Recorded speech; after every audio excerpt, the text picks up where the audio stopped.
Chapter 1. Whispers in the Red Keep.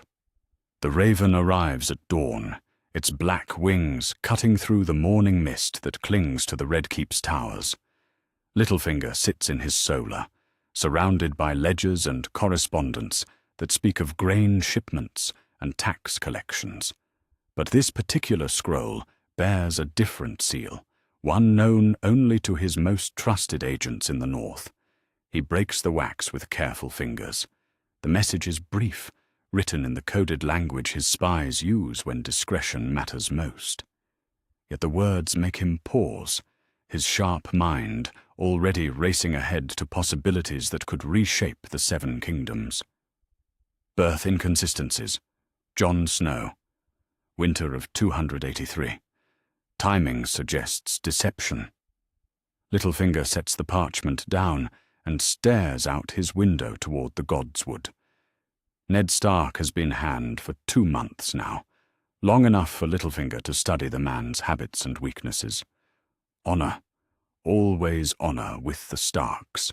But honor built on lies becomes something else, entirely. He pulls out another scroll, this one bearing the seal of Starfall. The Danes have always been careful with their secrets, but gold has a way of loosening tongues, especially when those tongues belong to servants who remember things they were meant to forget. The letter from Dawn had arrived 3 weeks ago.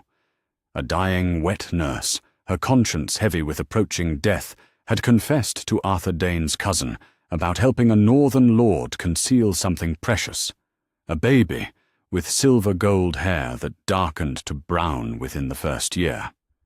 A child claimed as bastard, but treated with unusual care. Littlefinger rises and walks to his desk, where maps of the Seven Kingdoms lie spread across the surface. His finger traces the path from the Tower of Joy to Winterfell, the route Ned Stark would have taken after Robert's rebellion. The timing aligns perfectly with Jon Snow's supposed birth. Rhaegar and Lyanna, he whispers to the empty room. The greatest scandal of a generation, wrapped in lies and buried beneath Ned Stark's reputation for honor. He thinks of Robert Baratheon, drunk on wine and lost in memories of a woman who may never have loved him at all. Robert's hatred for all things Targaryen burns as hot now as it did 15 years ago. The knowledge that Lyanna bore Rhaegar's child, that this child lives and breathes under Ned Stark's protection, would drive the king to madness. But madness can be useful, especially when properly directed. Littlefinger pulls out a fresh sheet of parchment and begins writing to his agent in White Harbor. More information is needed. Witnesses who served in Winterfell during those early years. Servants who might remember strange visitors or hushed conversations. The truth is there, waiting to be uncovered. As he writes, his mind calculates the political possibilities. Jon Snow himself means little, a bastard boy training with wooden swords in the cold north. But Jon Snow revealed as Aegon Targaryen changes everything. The boy becomes a symbol, a rallying point for Targaryen loyalists who still dream of dragons. More importantly, he becomes a weapon against Ned Stark. Littlefinger finishes his letter and seals it with his personal sigil. The mockingbird looks almost cheerful, pressed into the red wax. He thinks of Ned Stark's face, that stubborn jaw and those grey eyes that see honor where others see necessity. The man who prides himself on truth has built his life on the greatest lie in Westeros. The door to his solar opens without a knock. Only one person in King's Landing would dare such familiarity. Lord Baelish. Varys glides into the room, his soft shoes making no sound on the stone floor. Working late again, I see. The Crown's finances require constant attention, Littlefinger replies, sliding the sealed letter beneath other papers. Though I suspect you know that already. Varys smiles his knowing smile. I know many things. For instance, I know you've been receiving correspondence from unusual sources lately. Dawn, the North.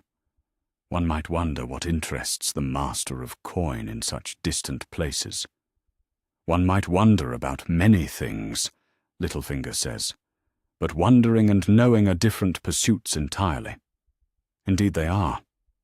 Varys examines a ledger on the desk, his pale hands delicate as butterfly wings. Knowledge is power, as they say, but the wrong knowledge can be quite dangerous, especially knowledge about family secrets. Littlefinger meets the spider's gaze without flinching. Some secrets are worth knowing, others are worth keeping. The wise man learns to tell the difference.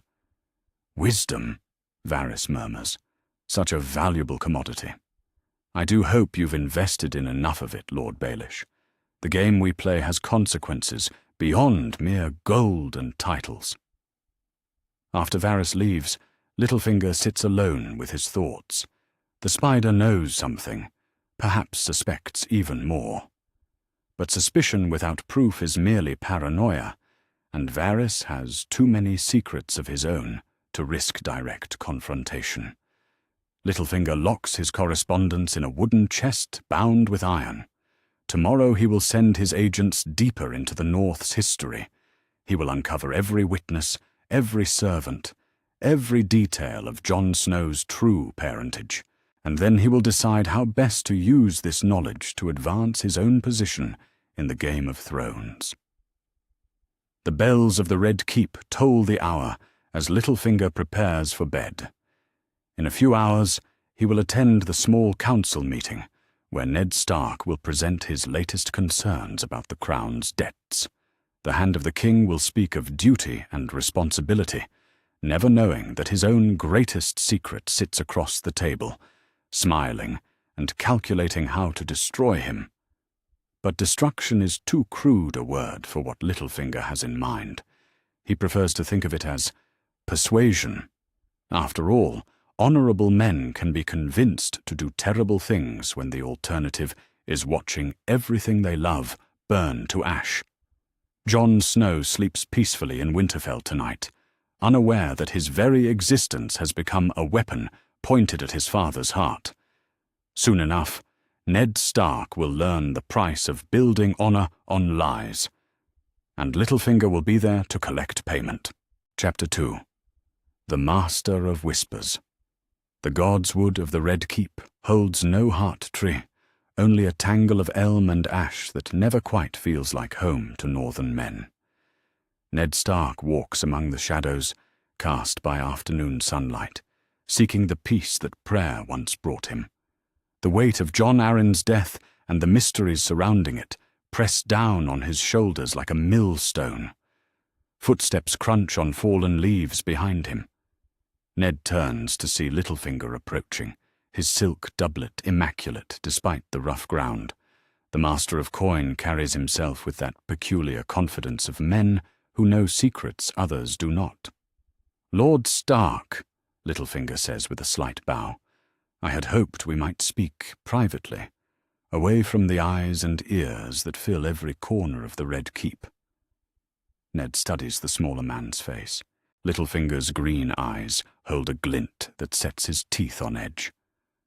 "What brings you to the godswood, Lord Baelish? I would not have taken you for a man given to prayer." "Prayer has its place," Littlefinger replies, stepping closer. "But I prefer to put my faith in knowledge. Information, properly applied, can move mountains or topple kingdoms." The words carry an edge that makes Ned's hand drift toward his sword hilt.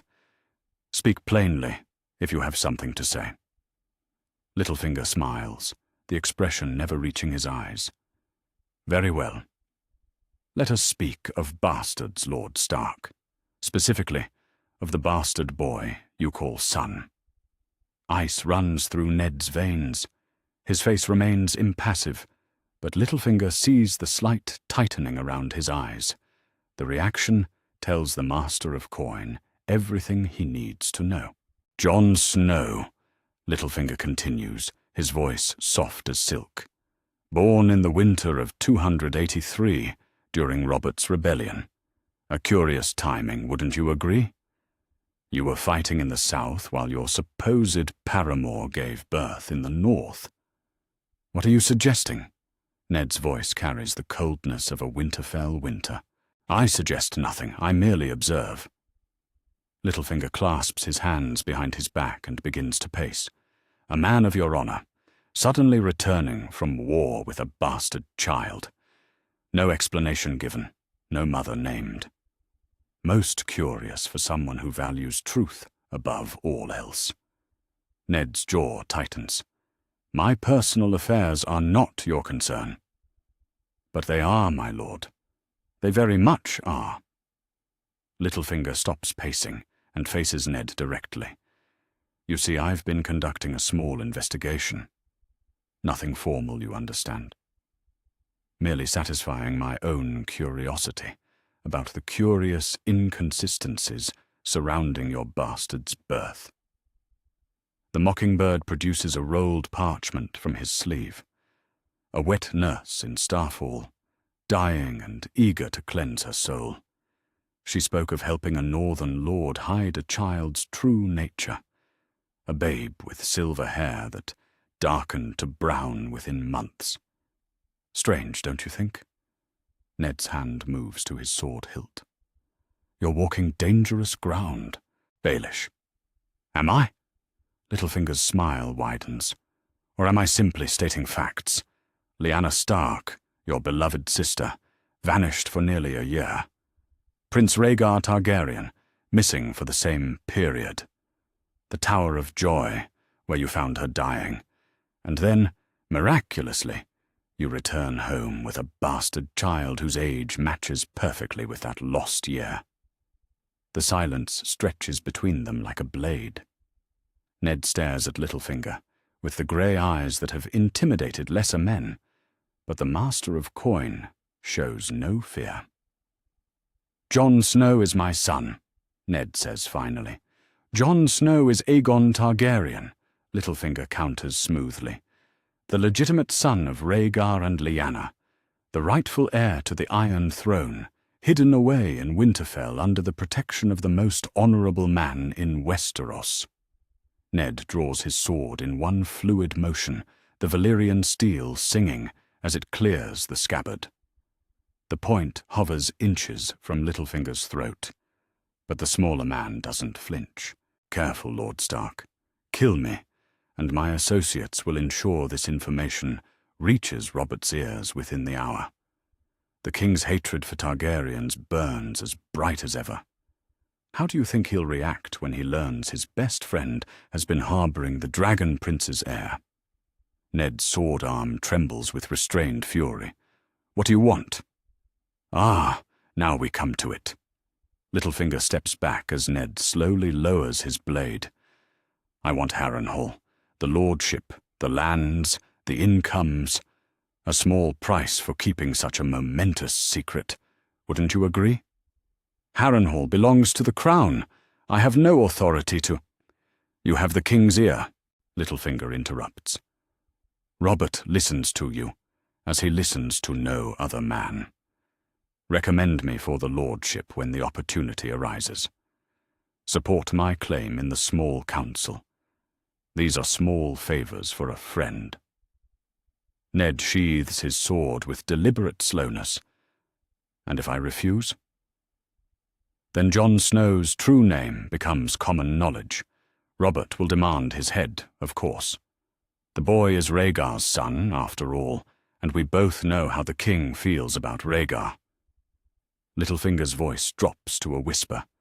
Can you imagine the boy's terror when the executioner's axe falls? Can you hear his cries for his father to save him? The words hit Ned like physical blows. He thinks of Jon's earnest face, his eager smile, the way he looks to his father for approval and guidance, the boy who calls him father and trusts him completely. You're talking about murder, Ned says through gritted teeth. I'm talking about politics, Littlefinger replies. The realm has enjoyed 15 years of peace under Robert's rule. Would you shatter that peace for one bastard boy? When the truth emerges, Targaryen loyalists will rally to Jon's banner. The realm will burn in civil war. Hundreds of thousands will die. Jon doesn't want the throne. He's never shown any ambition. What Jon wants is irrelevant. What matters is what others want in his name. Littlefinger's eyes glitter with malice. Dawn still remembers Elia Martell and her children. The surviving Targaryen loyalists dream of restoration. Give them a living dragon prince, and they'll tear the Seven Kingdoms apart to crown him. Ned turns away, his mind racing. Every word Littlefinger speaks is poison, but the logic is sound. Jon's existence as Aegon Targaryen would indeed plunge the realm into chaos. Robert would see treason in Ned's protection of the boy. The king's fury would know no bounds. There must be another way, Ned says finally. Perhaps, Littlefinger concedes. But I grow impatient, Lord Stark. I've waited long enough for advancement. The crown owes me much for my service, and I intend to collect. How long? Ned asks without turning around. How long what? How long before you demand an answer? Littlefinger considers this. I'm a reasonable man. Shall we say a fortnight? That should give you time to consider your options, though I suspect you'll find them quite limited. Ned hears the rustle of silk and the crunch of leaves as Littlefinger prepares to depart. The Master of Coin pauses at the edge of the clearing. Oh, and Lord Stark, I would advise against any rash actions. Attempting to silence me would be unwise. I've taken precautions to ensure my safety. Should anything happen to me, several trusted associates will release information that would make our current discussion seem trivial by comparison. The footsteps fade into the distance, leaving Ned alone among the southern trees that hold no warmth for a man of the north. He sinks onto a stone bench and buries his face in his hands. Lyanna's voice echoes in his memory, weak with childbirth and approaching death. Promise me, Ned. Promise me you'll protect him. He had given his word to a dying sister, and that promise has shaped 15 years of his life. But now Littlefinger threatens to turn that sacred vow into a weapon of destruction. The bells of the Red Keep toll the hour, their bronze voices carrying across the courtyard. Ned knows he should return to his duties, attend to the endless stream of petitions and complaints that fill a Hand's Day. But he remains seated among the shadows, wrestling with the impossible choice Littlefinger has placed before him. Honor demands he refuse the Master of Coin's demands. Duty requires he protect the realm from civil war. Love compels him to shield Jon from the truth that would destroy them both. For the first time in his life, Ned Stark has no idea which path honor truly demands him to take. Chapter 3. The Weight of Secrets. The Hand's solar feels smaller with each passing hour. Ned sits at his desk as midnight approaches, a half-dozen letters spread before him like fallen leaves. Each one carries the same careful words, the same veiled requests for counsel, without revealing the true nature of his predicament. To Howland Reed in the neck. Old friend, I find myself facing a political challenge that threatens not only my position, but the stability of the realm. Your wisdom has guided me before. I would value your thoughts on matters of honor when duty and love pull in opposite directions. To Mage Mormont on Bear Island, the capital breeds dangers I didn't anticipate. If you hear troubling rumors about House Stark, know that enemies seek to use lies against us. Stand ready to protect what matters most. To his Castellan Roderick Cassell at Winterfell, watch over my children with special care. Ensure Jon continues his training, but keep him close to home. Do not allow him to travel, no matter what letters may arrive bearing my seal. Each letter feels like a betrayal of the trust these people place in him. He cannot tell them the truth, cannot burden them with the knowledge that threatens to tear his world apart. Yet he needs their counsel, their strength, their loyalty for what may come. Ned seals the letters with shaking hands. The red wax holds the dire wolf of House Stark, but the symbol feels heavy with dishonor tonight. How many lies has he told under that banner? How many more will he be forced to tell? Sleep eludes him when he finally seeks his bed. The Tower of Joy haunts his dreams, but tonight Lyanna's face is twisted with accusation rather than love. "Promise me, Ned," she whispers in the vision, her voice echoing with betrayal. "You promised me you would protect him. And now you plan to hand him to his enemies?" He wakes with her words burning in his ears and dawn still hours away. The Red Keep lies silent around him, but Ned feels watched. Every shadow could hide one of Littlefinger's spies. Every servant could be reporting his movements, his visitors, his correspondence. The next morning brings a small council meeting that feels like an ordeal. Ned sits at Robert's right hand while Littlefinger presents the Crown's financial reports. The Master of Coin speaks with his usual eloquence about grain prices and tax revenues, but his green eyes find Ned's repeatedly across the table. "The realm's debts continue to mount," Littlefinger says smoothly. "We may need to consider new sources of revenue, perhaps expanding the Crown's holdings through strategic acquisitions." "What kind of acquisitions?" Robert asks, his attention drifting toward the window where serving girls cross the courtyard. "Profitable lordships that have fallen vacant. Harrenhal, for instance, generates significant income when properly managed."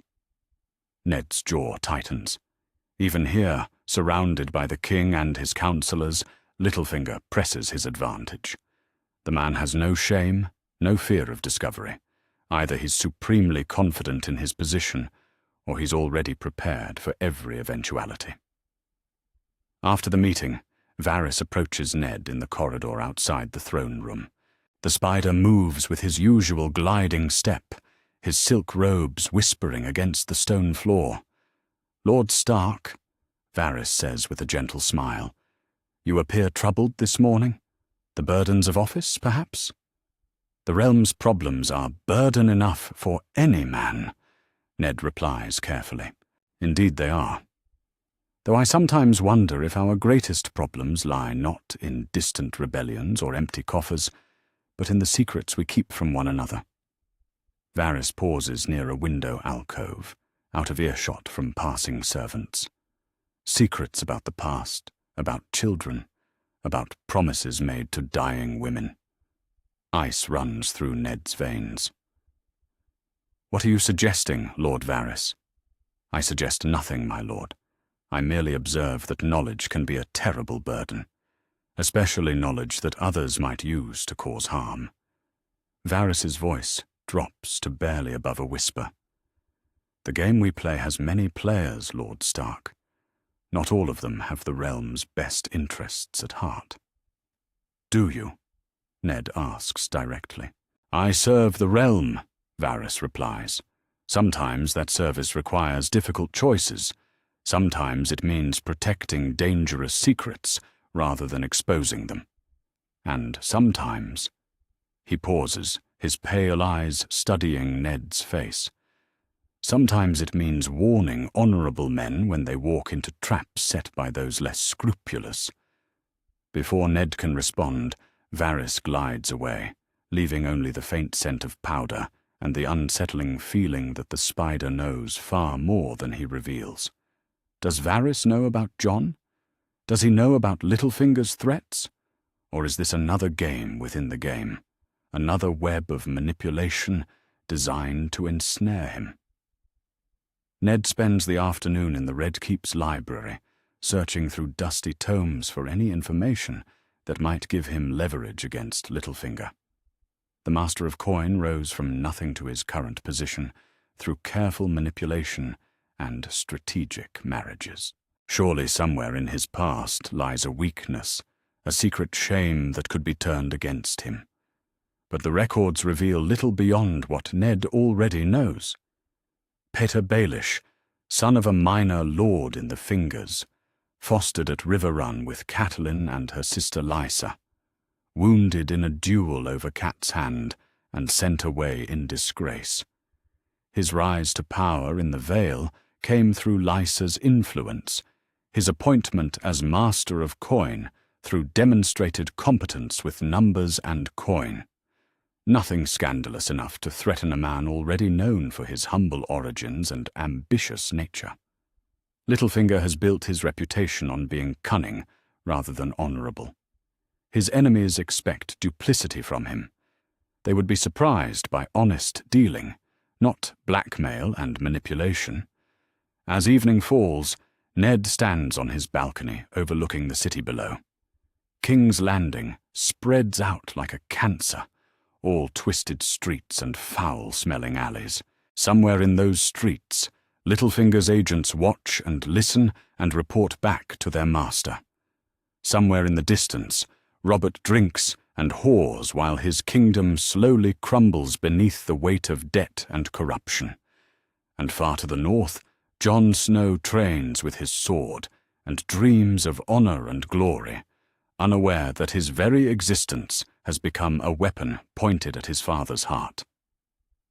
Ned thinks of Robert's rage when he learned of Rhaegar's supposed crimes against Lyanna, the king's fury at the Tower of Joy when he found her dead.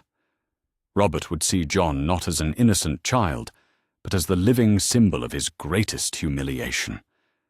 The boy would die screaming, and Robert would call it justice. But if Ned agrees to Littlefinger's demands, how is he any different from the corrupt lords he despises? How can he trade Jon's safety for political favors and still call himself honorable? The answer comes to him with sickening clarity. He cannot. There is no honorable path forward, no choice that preserves both his integrity and his son's life. He can be a good father or a good hand, but not both.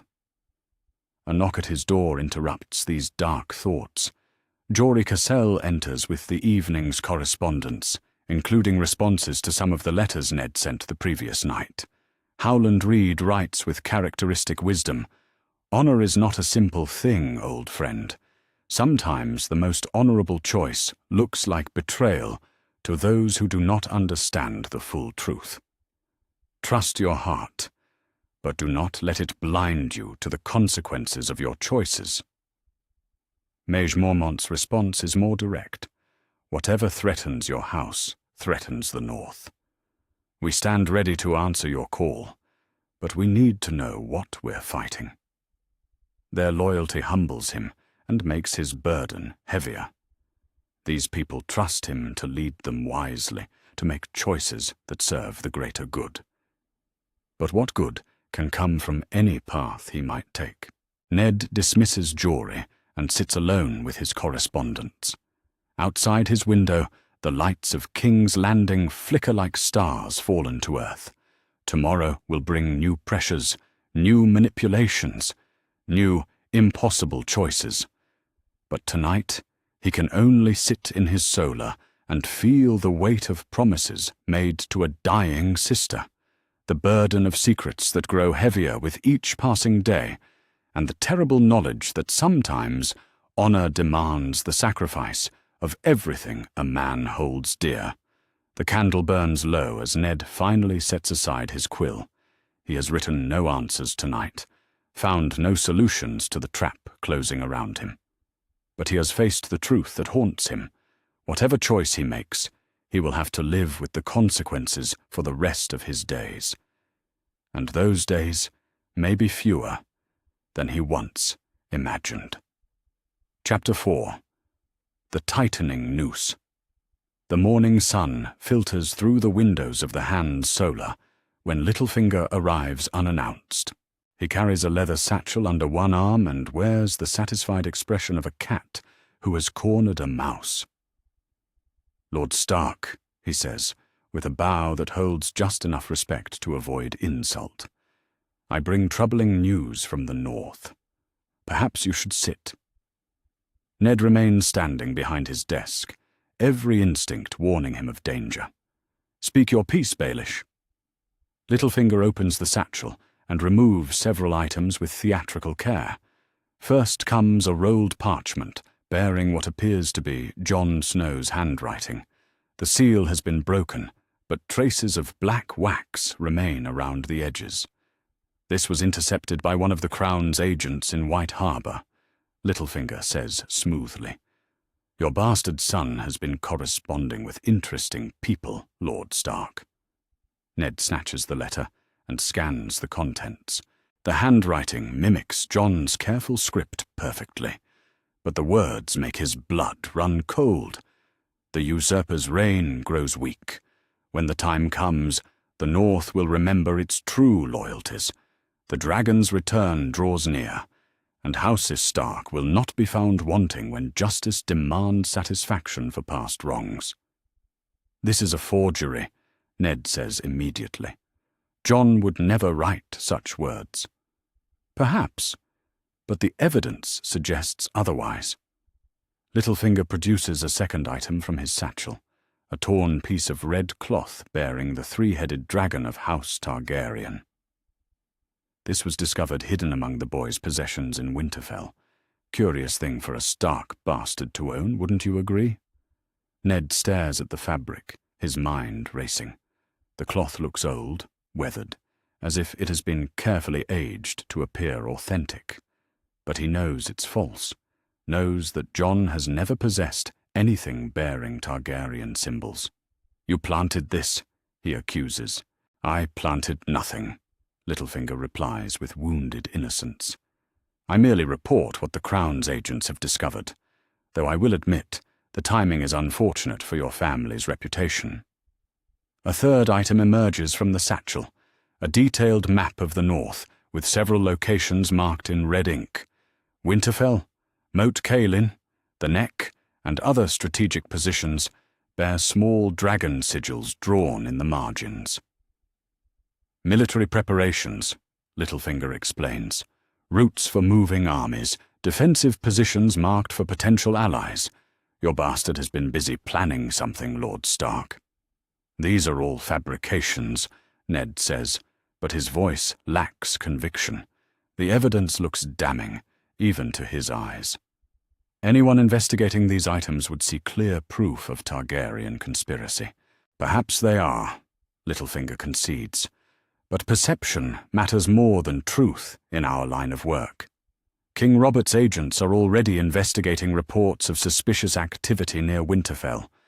Strange visitors in the night, hooded figures meeting in secret, ravens flying at unusual hours. Ned's hands clench into fists. What do you want? The same thing I've always wanted. Your support for my appointment to Harrenhal. A few words in the king's ear about my loyal service. Nothing that should trouble a man of your influence. And if I refuse? Littlefinger spreads the fabricated evidence across Ned's desk, like a merchant displaying his wares.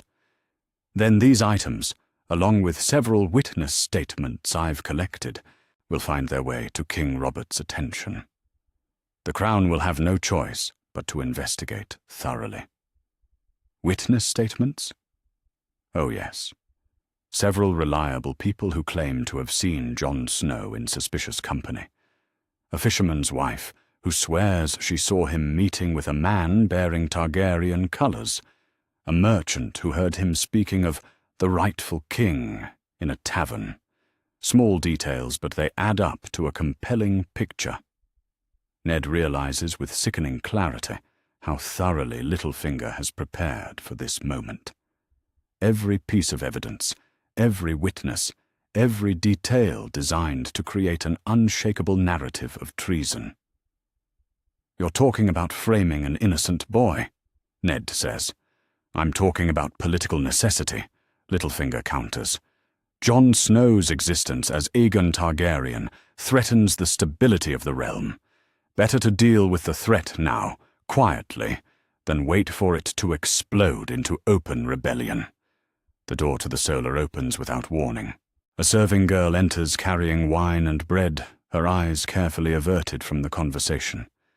Ned waves her away, but Littlefinger's smile tells him the damage is done. "You see how easily information travels in the Red Keep," Littlefinger says, once they're alone again. "Servants have ears, walls have memories. How long before whispers reach the wrong people?" "How long?" Ned asks through gritted teeth. "How long what, my lord?" "How long before you present this evidence to Robert?" Littlefinger considers this, his green eyes calculating. "I'm a reasonable man, Lord Stark. Shall we say 3 days? That should give you time to make the necessary arrangements." "What arrangements?" "Why, to deal with the Jon Snow problem permanently, of course." Littlefinger's voice drops to barely above a whisper. "The boy must die, Lord Stark, either by your hand as an act of justice, or by the King's command as an act of law. But either way he cannot be allowed to threaten the realm's peace." The words hit Ned like physical blows. He thinks of Jon's earnest face, his eagerness to please, his dreams of honor and glory. The boy who calls him father and trusts him completely. "There must be another way," Ned says desperately. "Such as?" "Exile. Jon Snow in Essos would be even more dangerous than Jon Snow in Winterfell. The Free Cities still harbor Targaryen loyalists who would see him as their salvation." Littlefinger shakes his head. "The Night's Watch? Even there he could be recognized, used as a symbol by ambitious lords." Ned slumps into his chair, the weight of impossible choices crushing down on him. "You're asking me to murder my own son?" "I'm asking you to save the realm from civil war," Littlefinger corrects. "The boy's death now prevents the deaths of thousands later. Surely even your rigid honor can see the mathematics of it.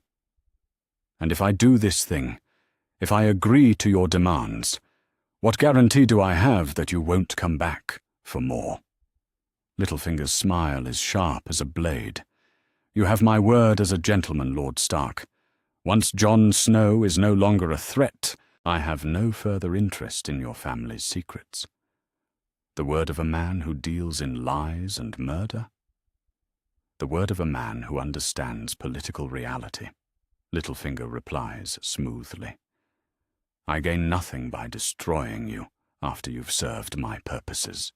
Dead men make poor allies, and I prefer living allies to martyred enemies." A knock at the door interrupts their conversation. Jory Cassell enters with the morning's correspondence, his weathered face grim. "My lord," Jory says, handing Ned several sealed letters. "Ravens from the north. The messages seem urgent." Ned breaks the seals with shaking hands. The first letter comes from Roderick Castle at Winterfell. "My lord, strange reports have reached us about suspicious activities near our borders. The small folk speak of hooded riders and unusual signals. Should we increase patrols? The boys are safe, but I grow concerned about their security." The second letter bears Maester Luwin's careful script. "Lord Eddard, I write with some confusion. Ravens have arrived claiming to bear messages from King's Landing, but their contents make little sense. References to investigations and evidence that I cannot verify. Should I be concerned? The children ask why so many strangers have been seen near our walls." Littlefinger reads over Ned's shoulder, his satisfaction evident. "Your people are observant, Lord Stark. They notice when the Crown's agents begin asking questions. How long before those questions reach King Robert's ears?" Ned crumples the letters in his fists. "Every avenue of escape has been closed, every option eliminated through Littlefinger's careful planning. The Master of Coin has orchestrated this trap with the precision of a spider spinning its web. 3 days, Littlefinger repeats, gathering his fabricated evidence back into the leather satchel. That should give you time to arrange John's accident, a training mishap, perhaps, or a fall from his horse. These things happen to young men eager to prove themselves. "Get out," Ned says quietly. "Of course, my lord. I have other duties to attend to." Littlefinger pauses at the door. "Oh, and Lord Stark, I would advise against any attempts to warn the boy. My agents are watching the roads north. Any unusual ravens or riders will be intercepted." The door closes with a soft click, leaving Ned alone with his impossible choice. Through his window, King's Landing sprawls under the morning sun, oblivious to the drama playing out in the Red Keep's towers. Jon Snow wakes at Winterfell this morning, believing his father loves him, believing he has a future filled with honor and purpose. By week's end, one of them will be dead or damned. Ned buries his face in his hands and tries to remember what honor means when everything you love hangs in the balance. But the answer refuses to come, lost somewhere between love and duty, between the promise he made to Lyanna and the oath he swore to protect the realm. 3 days, 72 hours to decide whether to murder his son or watch his family burn in the flames of civil war. The choice, he realizes with dawning horror, has already been made for him. Chapter 5. A Father's Anguish. The third day dawns grey and cold over King's Landing, matching the storm that rages in Ned Stark's heart. He sits in his solar before dawn, staring at the blank parchment that will seal his son's fate. His hand trembles as he reaches for the quill, then falls away again. 3 days of sleepless nights have brought him no closer to a solution. 3 days of wrestling with honor and duty, love and responsibility. 3 days of knowing that every path leads to damnation. The door opens quietly. Septa Mordane enters with the morning's bread and ale, her weathered face creased with concern. She has served House Stark faithfully for years, teaching the girls their letters and their prayers, watching over them like a second mother. "My lord," she says softly, setting the tray on his desk. "You look troubled. Perhaps you should rest." "Rest eludes me, Septa." Ned gestures to the chair across from his desk. "Sit with me a moment. I have need of counsel." Mordane settles herself with the careful movements of age. Her pale eyes study Ned's face with the wisdom of a woman who has seen much of life's cruelty. "What troubles you, my lord?" Ned chooses his words carefully. If duty demanded a man sacrifice what he loved most to save many others, what would the gods counsel? "The Seven teach us that sacrifice is the price of righteousness," Mordane replies. "But they also teach that love is sacred, especially the love between parent and child. And if those teachings conflict, if love and duty pull in opposite directions?" Mordane considers this, her fingers worrying at her prayer beads. "The maiden teaches us that innocence must be protected. The father demands justice. The mother shows mercy to those who suffer." She pauses, meeting Ned's gaze directly. But the warrior knows that sometimes good men must do terrible things to shield others from greater harm. The words strike Ned like hammer blows. Even the gods, it seems, offer no clear path through this darkness. "Thank you, Septa. Your wisdom brings clarity, even when the path remains painful." After Mordane leaves, Ned finally takes up his quill. The first letter goes to Catelyn, his wife, who has never loved Jon but has tolerated him for Ned's sake. "My beloved Cat, I write to you with a heavy heart. Circumstances here grow more complex by the day, and I fear I must make choices that will pain us both. Know that everything I do is for our family's protection and the good of the realm. Trust in my love for you and our children, even when my actions may seem strange or cruel. Give my love to Robb and Bran. Tell them their father thinks of them always. The second letter proves harder. It goes to Maester Luwin, requesting regular reports on all the children's activities and health. Between the lines, he tries to convey his growing fears without revealing the truth. Watch over them all with special care. The capital breeds dangers I had not anticipated. Should you receive any unusual orders bearing my seal, send word immediately before acting. The times require extraordinary caution. The third letter burns his soul to write. Addressed to Jon Snow at Winterfell, it carries the boy's death warrant wrapped in false honor. Jon, I have spoken with King Robert about your future. He has agreed to consider you for a position of great honor, service in his Kingsguard. You must come to King's Landing immediately to be presented to his grace. This is the chance we have long hoped for, an opportunity to prove yourself worthy of the White Cloak. Ride with all speed. Your future awaits. Father. Ned stares at the parchment for long minutes before sealing it. The boy will read those words with joy, will ride south dreaming of glory and service. He will never suspect that his father has summoned him to die. The memory of Lyanna rises unbidden, sharp as broken glass. She lies in her bed of blood at the Tower of Joy, her dark hair spread across the pillow like spilled ink. Her voice echoes across 15 years. Promise me, Ned. Promise me you'll protect him. I promised you, he whispers to the empty room. I swore to keep him safe, and now I must break that vow to honor a greater one. But the justifications feel hollow in his mouth. What greater good comes from murdering an innocent boy?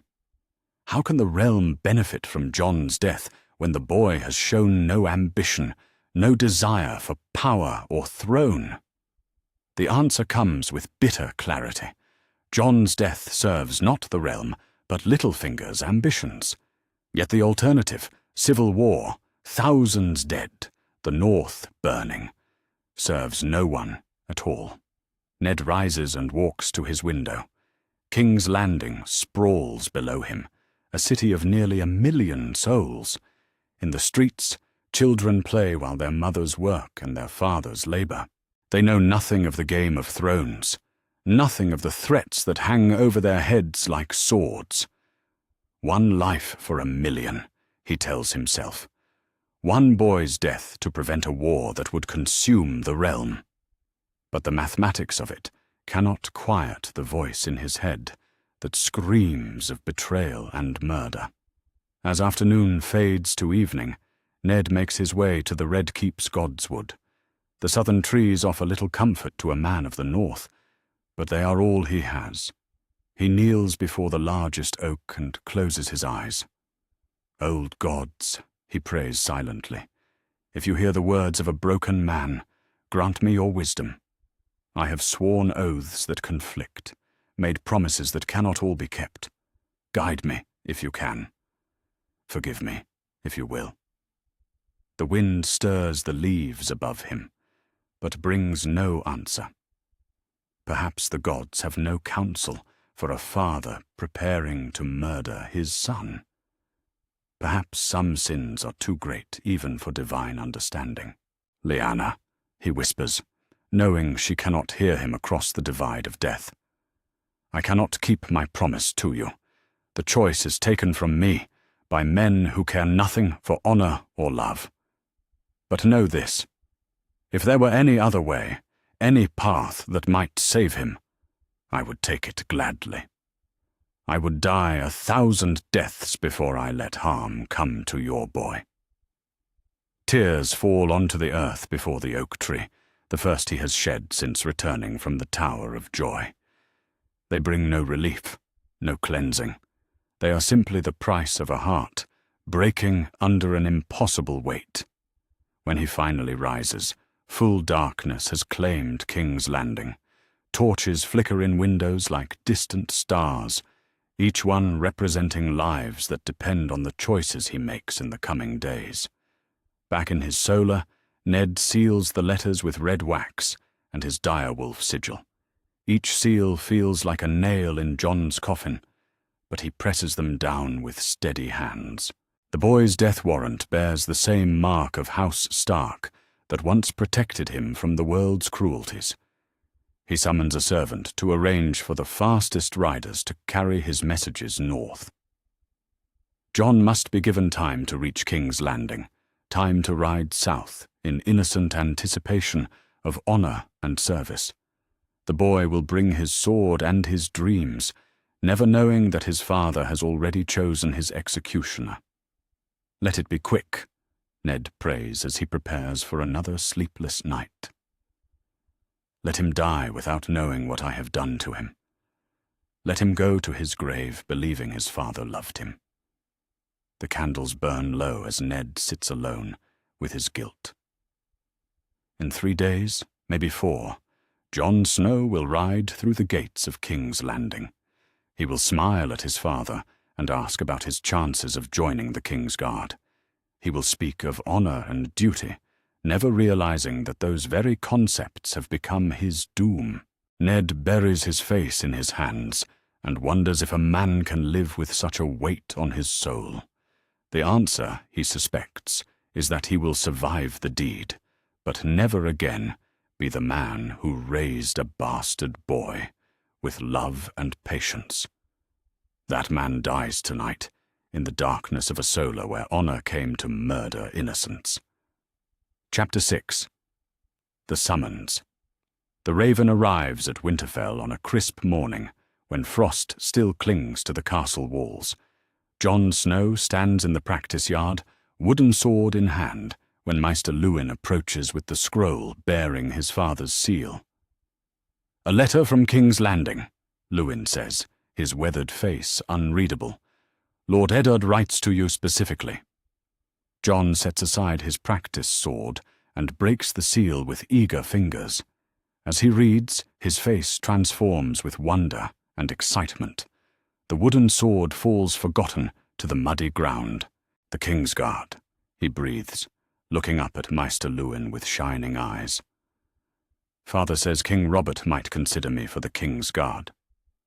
Luwin nods slowly, though something in his expression suggests unease. "A great honor, if it comes to pass. The white cloak is not given lightly.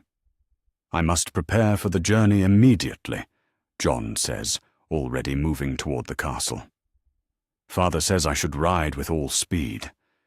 This could be my chance to prove myself worthy of something greater than—" He trails off, unwilling to voice the word bastard in front of the Maester. Within hours, Winterfell buzzes with activity. Jon packs his belongings with careful hands, including the sword Mikken forged for him, and the warm cloak Catelyn once begrudgingly provided. Every item feels precious now, part of a life he may be leaving behind forever. Catelyn watches from her solar window as Jon prepares his horse in the courtyard below. She tells herself she should feel relief that the bastard will finally leave her home, yet something twists uncomfortably in her chest. The boy has done nothing wrong beyond existing, and now he rides south with dreams of glory. "He looks so young," she murmurs to herself, remembering suddenly how eager he was to help with Bran's lessons, how gently he spoke to little Rickon. Whatever sins Ned committed to bring this boy into their lives, Jon himself bears no blame for them. She considers going down to wish him farewell, but her feet remain rooted to the floor. Some wounds cut too deep for easy healing, some resentments too bitter for sudden kindness. She watches until he disappears through the gates, then closes the shutters against the autumn wind. The journey south takes Jon through lands he has never seen. Each mile carries him further from everything familiar toward a future that sparkles with possibility. He rides with 6 men-at-arms bearing the Stark colours, led by Jory Cassell's younger brother, Hallis. "Tell me about King's Landing," Jon asks as they rest beside a stream on the second day. "What is it like to serve in the capital?" Hallis spits into the water and shakes his greying head. "Dangerous place, lad. Full of people who smile while they slide knives between your ribs. Not like the North, where a man knows who his enemies are. But the king," Jon begins. "King Robert's a good man when he's sober. But he's surrounded by vipers. Lannisters mostly, but plenty of others eager to whisper poison in his ears." Hallis looks directly at Jon. "You'll need to watch yourself down there. Don't trust anyone who offers friendship too quickly." Jon nods seriously, filing away the advice.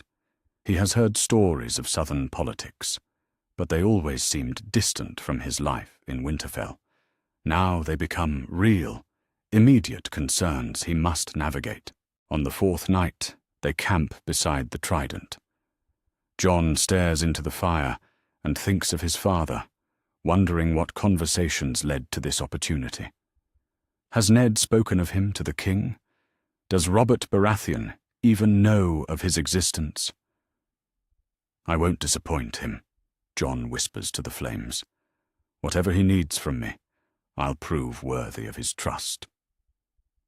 Meanwhile, in King's Landing, Ned Stark makes arrangements that taste like ash in his mouth. He speaks quietly with the Red Keep's master-at-arms about training schedules and practice partners for when his bastard son arrives.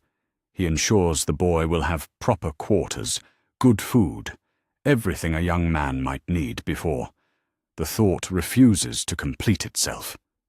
Ned focuses on the practical details, the 1,000 small tasks that fill a day and keep darker thoughts at bay. Yet each arrangement feels like another stone in the cairn that will mark Jon's grave. Littlefinger visits the Hand Solar that evening, his satisfaction evident in every gesture. "I trust the arrangements are proceeding smoothly, Lord Stark." "The boy will arrive within the day," Ned replies without looking up from his correspondence. "Excellent. And the final preparations?" Ned's quill scratches harshly across the parchment. "Everything will be ready. I confess I admire your resolve in this matter.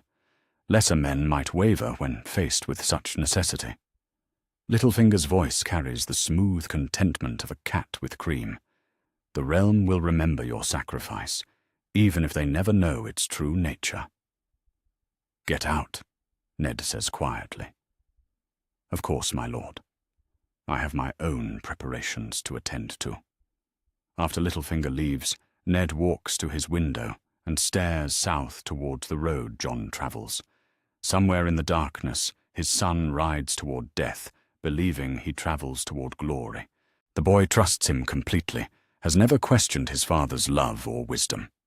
That trust will kill him. The next afternoon brings the sound of hoofbeats in the Red Keep's courtyard. Ned stands at his window and watches 6 horses bearing Stark colours enter through the gates. The lead rider dismounts with fluid grace, removes his helm, and shakes out dark hair that catches the autumn sunlight. Jon Snow has grown taller in the months since Ned left Winterfell. His shoulders have broadened, his face has begun to lose the softness of boyhood. He looks every inch a young knight, proud and eager and utterly innocent of the trap closing around him. Ned forces himself to descend to the courtyard.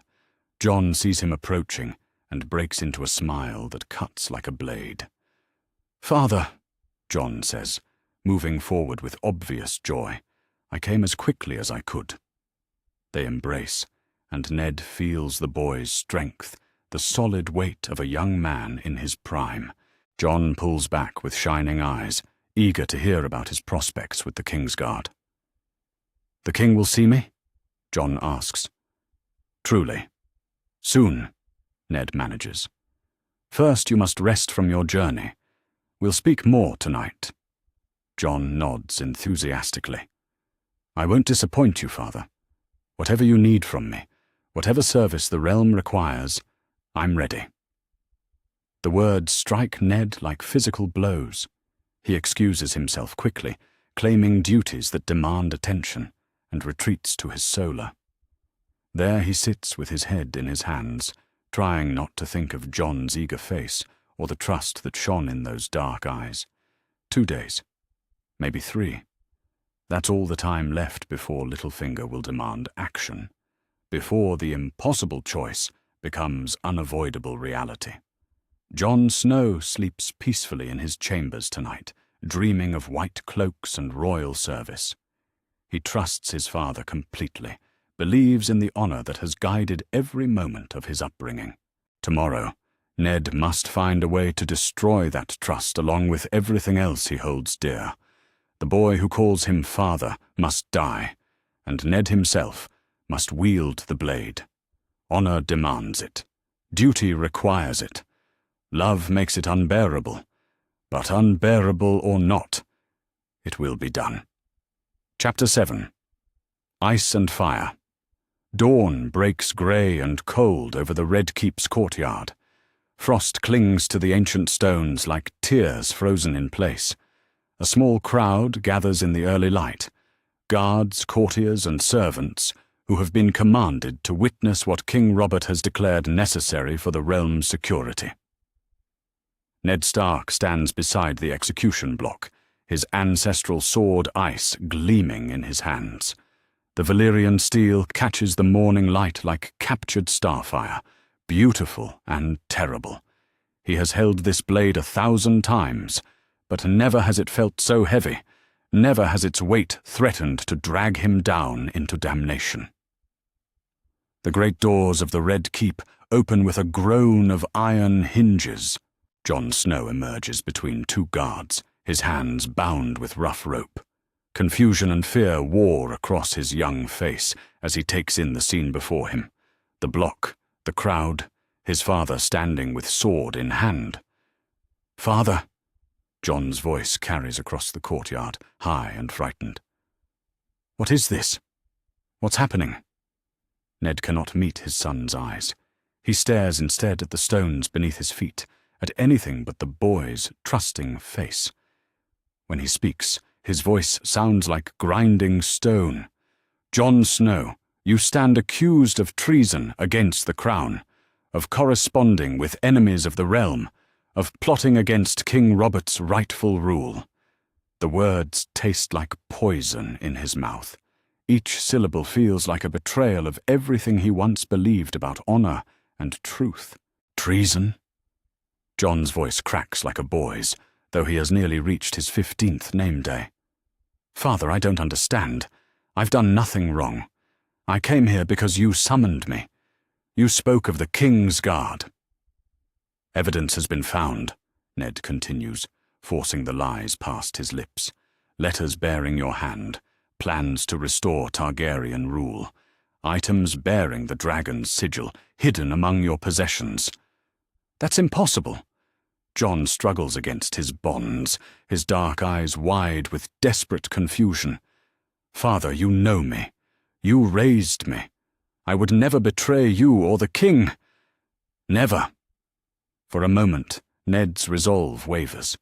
He looks into Jon's face and sees the boy who used to follow him around Winterfell, eager to learn swordplay and statecraft. The boy who called him father with such love and trust.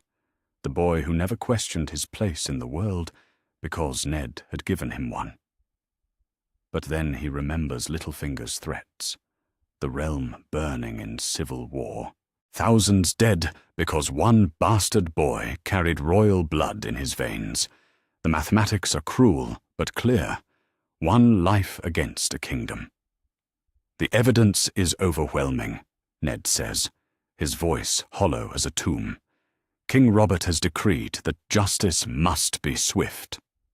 Littlefinger watches from the shadows near the keep's entrance, his satisfaction evident in every line of his body. He has orchestrated this moment with the precision of a master musician, and now he hears the symphony of his success. Jon is forced to his knees beside the block, The rough stone scrapes against his legs, but he seems not to notice. His eyes remain fixed on Ned's face, searching for some sign that this is all a terrible mistake. "Father, please," Jon whispers. "I don't know what evidence they showed you, but it's false. Someone has lied to you. I swear by the old gods and the new, I am innocent of these charges." A septon steps forward to offer last rites, but Jon shakes his head violently. "I need no priest for sins I haven't committed. Father, look at me. Look at me, and tell me you believe I am a traitor." The request hangs in the cold air between them. Ned raises his eyes to meet Jon's gaze, and what he sees there nearly destroys him. Love, trust, confusion. No guilt, no defiance, no admission of wrongdoing. Only the desperate hope that his father will remember who he is and put an end to this nightmare. "I'm sorry," Ned whispers, so quietly only Jon can hear. Understanding dawns in Jon's dark eyes, not comprehension of the false charges, but recognition that his father believes them true, that the man he loves and trusts has condemned him to die. "I forgive you," Jon says simply. "Whatever mistakes you think I've made, whatever evidence convinced you, I forgive you. You raised me with honor and love. You taught me to serve the realm. If my death serves that purpose somehow, then I accept it." The words hit Ned like physical blows. He staggers slightly, his grip on ice tightening until his knuckles turn white. How can the boy speak of forgiveness when he faces death for crimes he never committed? How can he show such grace in the face of such injustice? "Jon," Ned begins, wanting desperately to confess the truth, to explain the impossible choice that brought them to this moment. But Jon cuts him off with a small smile. "I know you love me, Father. You've never been good with words, but I've always known." That's enough. The executioner's assistant gestures for Jon to place his head upon the block. The boy complies without resistance, his dark hair spilling across the ancient stone. He keeps his eyes on Ned's face, that small smile still playing at the corners of his mouth. "Father, I love you," Jon says clearly, his voice carrying across the silent courtyard. "I don't understand why this must happen, but I forgive you. I'll always forgive you." Ned raises ice above his head, with hands that shake like autumn leaves. The Valyrian steel gleams in the morning light, ready to drink the blood of an innocent boy. Around them, witnesses hold their breath, waiting for justice to fall like a hammer blow. But this is not justice. This is murder, dressed in the robes of necessity and political expedience. This is the moment when Ned Stark's honor dies alongside the boy who called him father. "I love you too," Ned whispers, and brings the sword down. Ice cleaves through flesh and bone with terrible efficiency. Jon's body goes limp against the stone, his life ending in an instant. The boy who dreamed of serving in the Kingsguard dies believing he was guilty of treason, yet forgiving his executioner with his final breath. Blood spreads across the courtyard stones, dark as winter wine.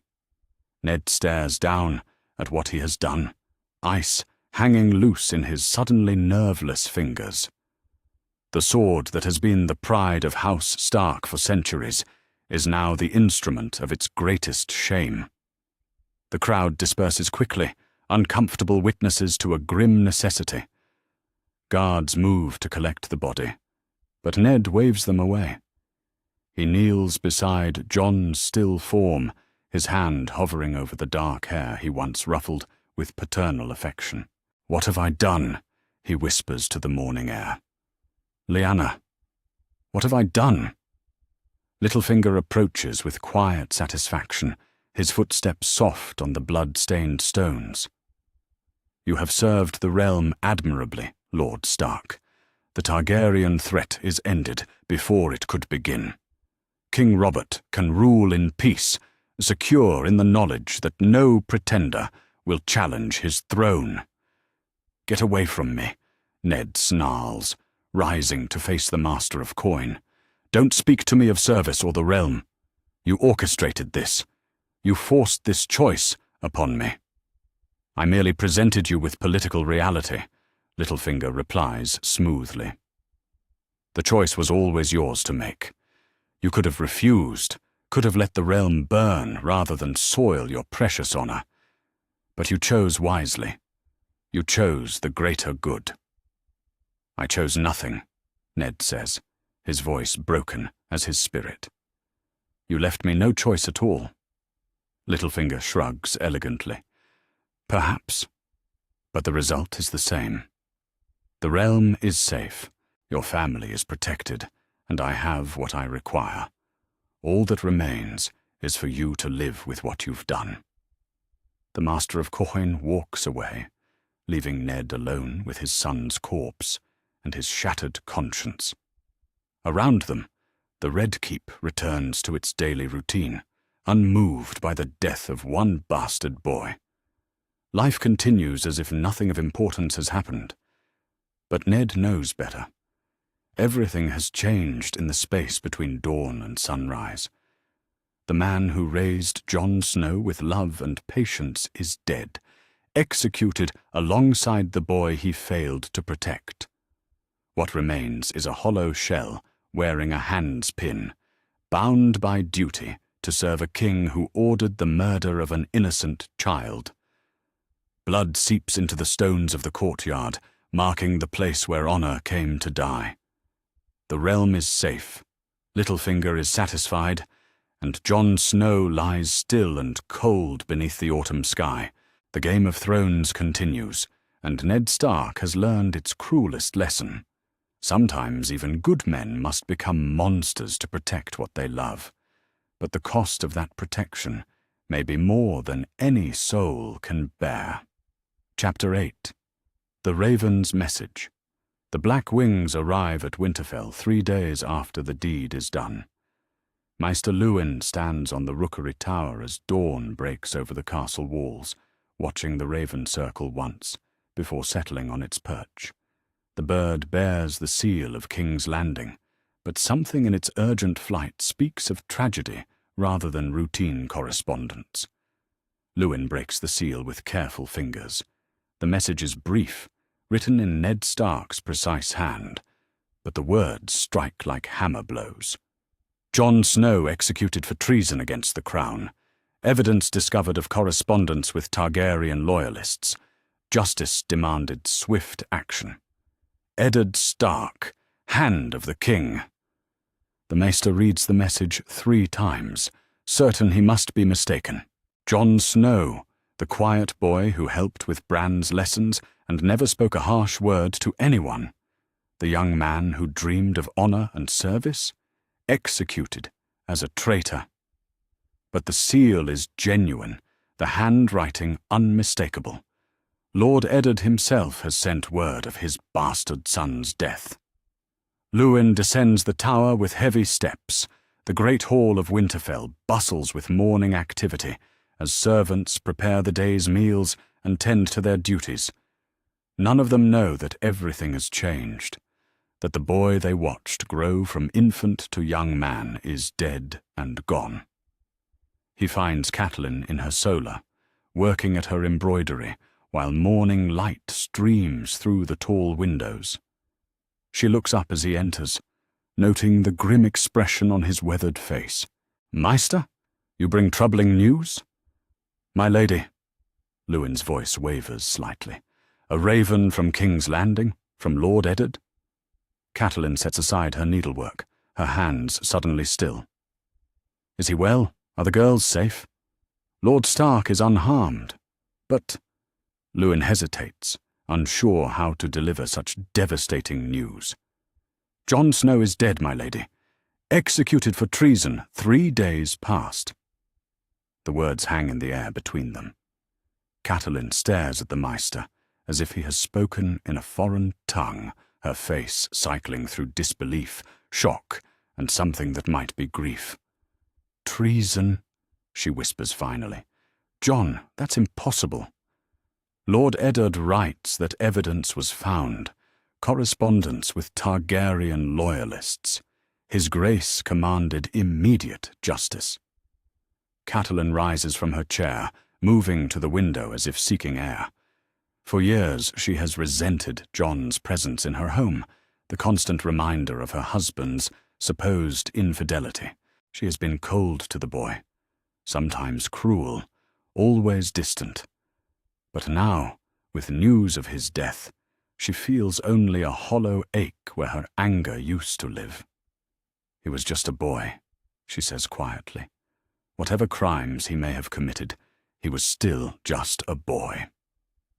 The solar door bursts open. Robb Stark enters with the energy of youth and purpose, but stops short when he sees his mother's pale face and the Master's grim expression. "What's happened?" Robb demands. "Mother, you look as if you've seen a ghost." "Jon is dead," Catelyn says simply. Your father executed him for treason." The words hit Robb like a physical blow. He staggers slightly, his face cycling through disbelief, rage, and something approaching horror. "That's a lie," he says fiercely.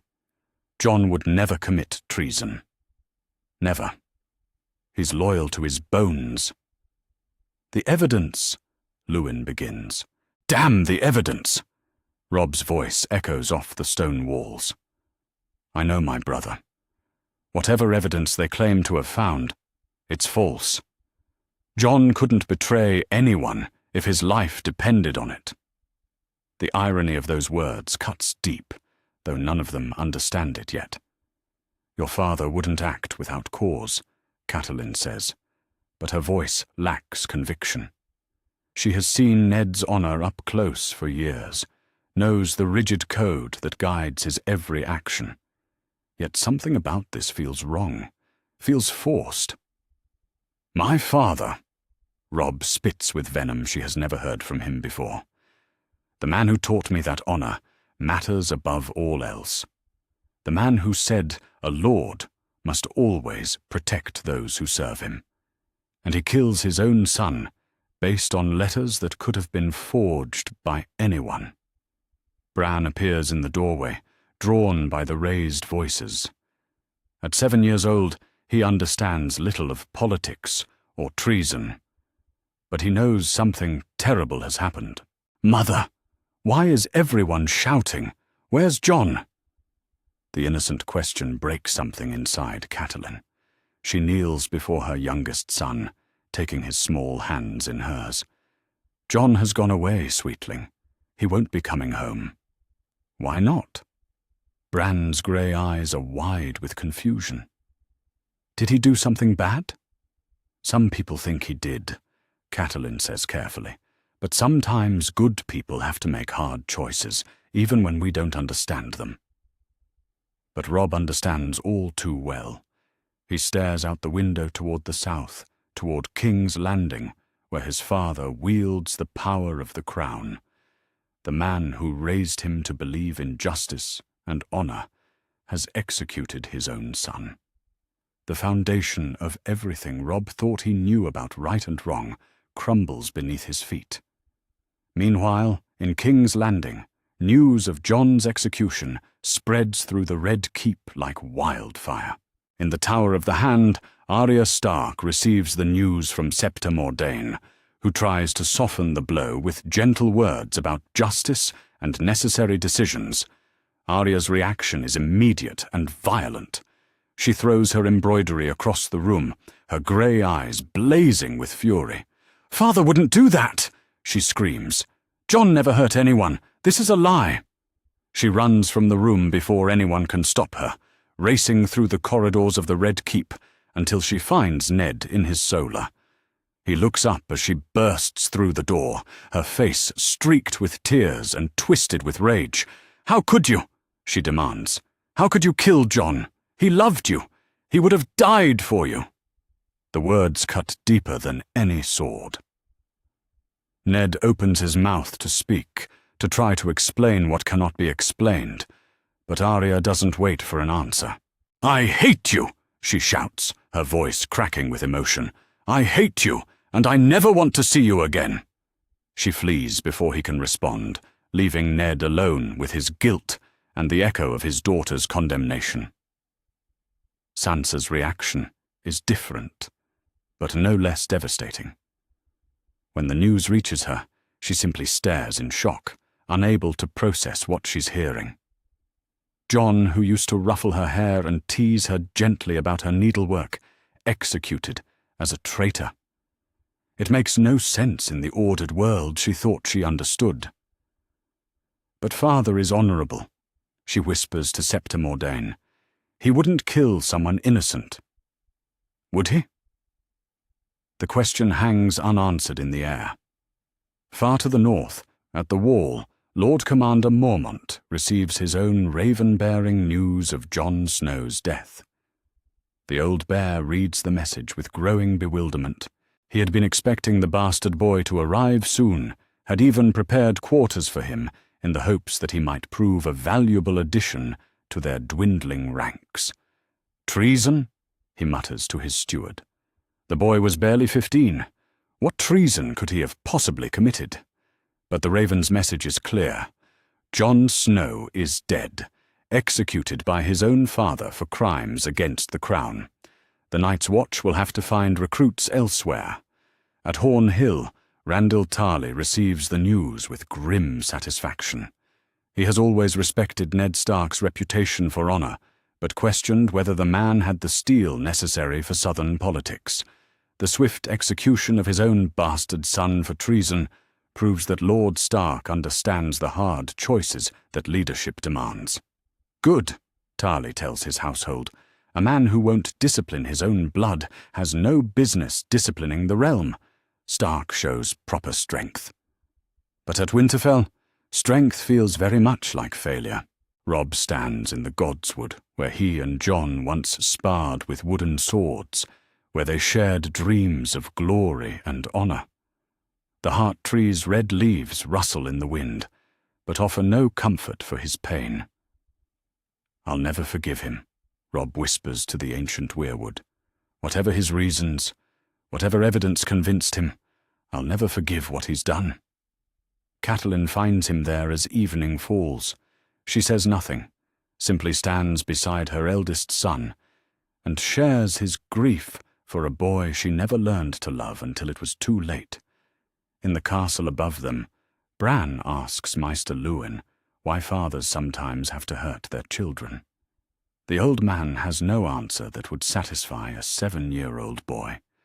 No words that could explain the cruelty of a world where honor demands the sacrifice of innocence. The Ravens have carried their black tidings across the 7 kingdoms. Jon Snow is dead, and nothing will ever be the same. The boy who dreamed of serving the realm has become the wound that tears House Stark apart, the secret that destroys everything Ned Stark once held dear. In his solar in King's Landing, Ned sits alone with the weight of what he has done. He has saved the realm from civil war, protected his family from Littlefinger's threats, and preserved the peace that Robert's reign has brought to the 7 kingdoms. But the price of that peace is a boy's life and a family's love. And Ned begins to suspect that some victories cost more than any defeat ever could. Chapter 9. A house divided. The great hall of Winterfell feels smaller than it once did. Catelyn sits at the high table, staring at Jon Snow's empty place beside the hearth. For 15 years the boy took his meals there, apart from the family, but close enough to feel included. She had insisted on that distance, that constant reminder of his bastard status. Now the empty space accuses her with silent reproach. Robb enters the hall with heavy steps, his young face aged by grief and fury. At 16, he should be learning to lead men and manage lands. Instead, he struggles with the knowledge that his father executed his brother based on what he believes were lies. "Mother," Robb says, taking his place at the high table, "have you given more thought to what I said?" Catelyn sets down her untouched wine. About withdrawing your support for your father's position as Hand? Robb, you cannot be serious. I'm entirely serious. Robb's voice carries a hardness she has never heard before. The man who killed Jon Snow is not the father who raised me. That man taught me that a lord protects those who serve him, especially family. This stranger who wears his face executes children based on forged letters. You don't know they were forged. I know Jon, Robb interrupts fiercely. I've known him all my life. He couldn't betray anyone if his life depended on it, which, as it turns out, it did. The bitter irony of those words hangs between them.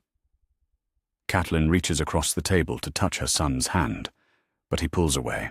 Your father loves you, Robb. He loves all of us. Whatever drove him to this decision, it wasn't made lightly. Love? Robb laughs, but the sound holds no humor. If this is love, I want no part of it. A man who would kill his own son for political advantage is no father of mine. Meanwhile, in King's Landing, the Tower of the Hand feels like a tomb. Ned sits in his solar, surrounded by papers he cannot concentrate on, waiting for his daughters to speak to him again. It has been a week since Arya's explosive confrontation, a week of meals eaten in silence and conversations that die when he enters the room. A knock interrupts his brooding. Sansa enters, her face pale and distant. She curtsies formally, the gesture cold as winter wind. Father, Septa Mordain says you wish to see me. Sit with me, sweetheart. Ned gestures to the chair across from his desk. We haven't spoken properly since you murdered Jon. Sansa's voice is flat, emotionless. Yes, I suppose we haven't. The words hit him like physical blows. Sweet Sansa, who once looked at him with such adoration, now speaks to him as if he were a stranger. Jon committed treason against the crown, Ned says, the lies tasting like poison. The evidence was overwhelming. King Robert demanded justice. You taught me that honor means protecting the innocent, Sansa replies. That a true knight never harms those weaker than himself. Was that a lie too? Ned opens his mouth to explain, to somehow justify what cannot be justified. But no words come. How can he tell his daughter that honor sometimes demands the sacrifice of everything you hold dear? I did what I had to do, he says finally. Then perhaps what you had to do was wrong. Sansa rises from her chair, her movements stiff and formal. May I be excused, my lord? I have lessons with Septa Mordain. She leaves without waiting for permission, and Ned knows he has lost another piece of his heart. The loss becomes complete the next morning, when Arya storms into his solar, her face twisted with rage and her small hands clenched into fists. I hate you, she declares without preamble. I hate what you did, and I hate what you've become. Arya, please! No! She rushes forward, her fists striking out at him with all the force her small body can muster. You killed him. You killed Jon, and you won't even say you're sorry. Ned catches her wrists gently but firmly, holding her back as she struggles against him. Tears stream down her face, but her grey eyes burn with fury. He loved you, she sobs. He would have died for you, and you killed him like he was nothing, like he meant nothing. He meant everything, Ned whispers, but the words only make her struggles more violent. Liar, Arya screams. If he meant everything, he'd still be alive. Jory Castle appears in the doorway, drawn by the commotion. He sees his lord holding a struggling child, and something dies in his weathered face. My lord, Jory says carefully. Perhaps the young lady should return to her chambers. Arya stops struggling and turns to look at Jory with desperate eyes. You knew Jon. Tell him Jon wasn't a traitor. Tell him. But Jory cannot meet her gaze. He has served House Stark faithfully for years, but even his loyalty cannot bridge the gap between the lord he once knew and the man who executed his own son. "Come, my lady," Jory says quietly. "Your scepter is looking for you." Arya allows herself to be led away, but not before turning back to fix Ned with a look of such hatred that he physically recoils. "I'll never forgive you," she says, with all the finality a 9-year-old girl can muster. "Never." At Winterfell, the household staff whispers in corners and speaks in hushed tones. Servants who have known the Stark family for years struggle to understand how their honorable lord could execute his own bastard son. "Something's not right about it," old Nan tells the kitchen girls as they knead bread for the evening meal. "That boy never had a treasonous bone in his body. Quiet as you please, always respectful, never gave anyone trouble.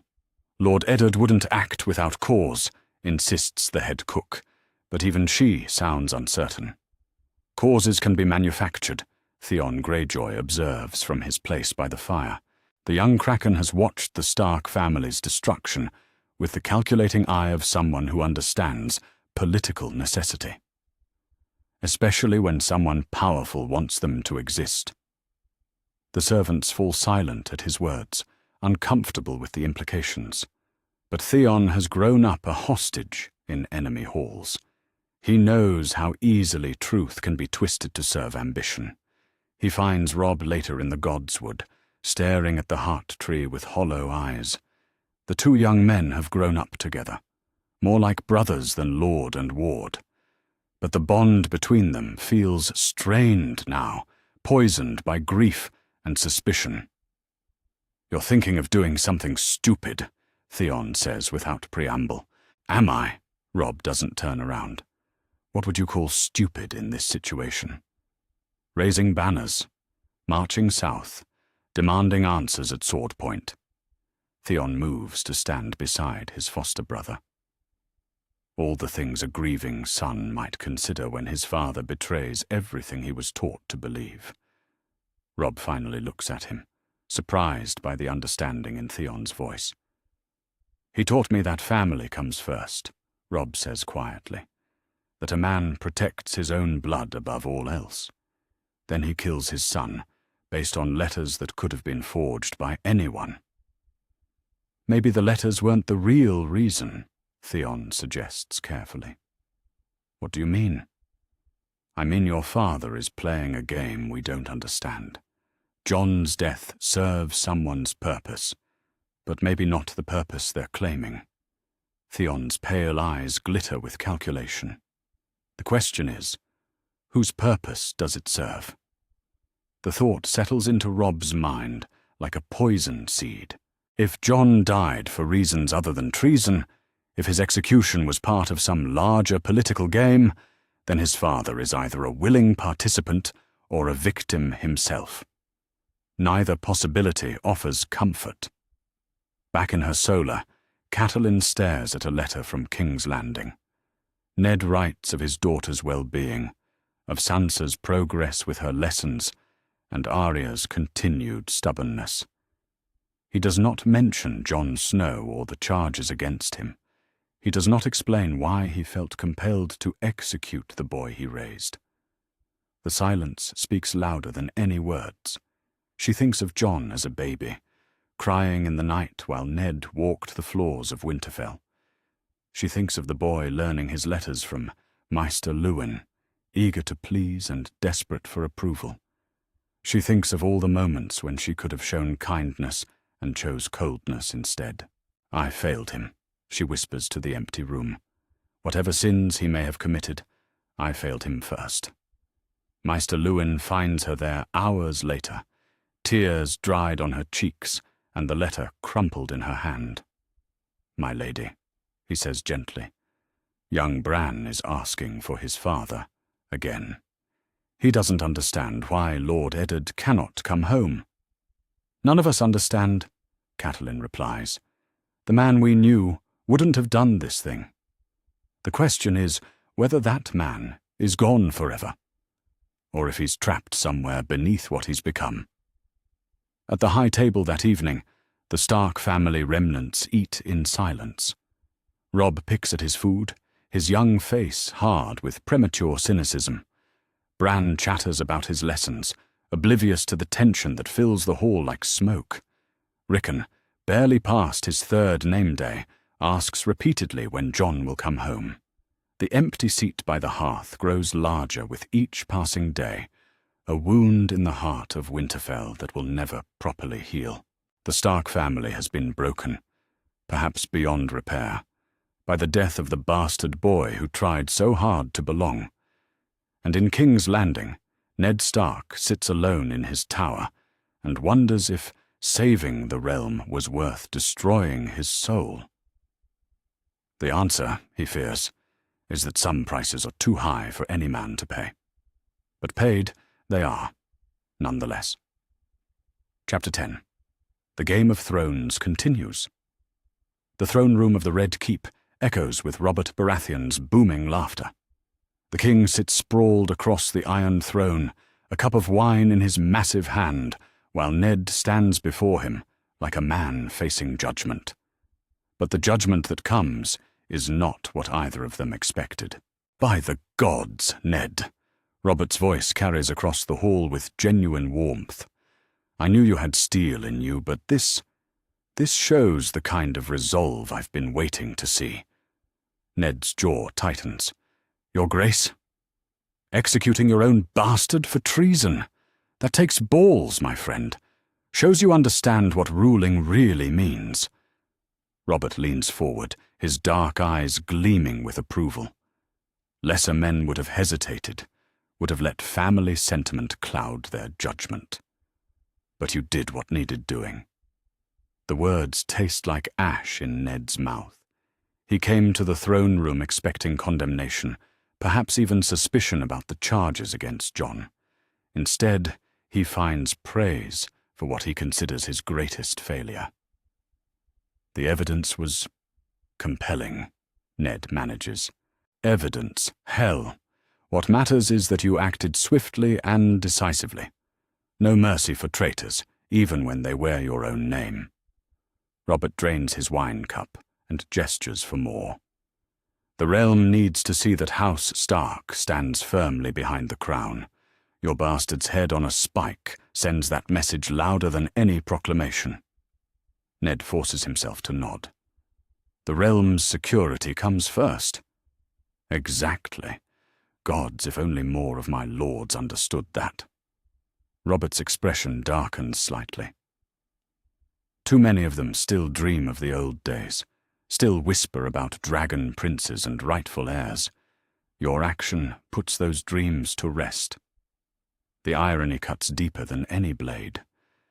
Jon's death was meant to prevent exactly the kind of speculation Robert fears, yet the king sees it as proof of loyalty rather than necessity.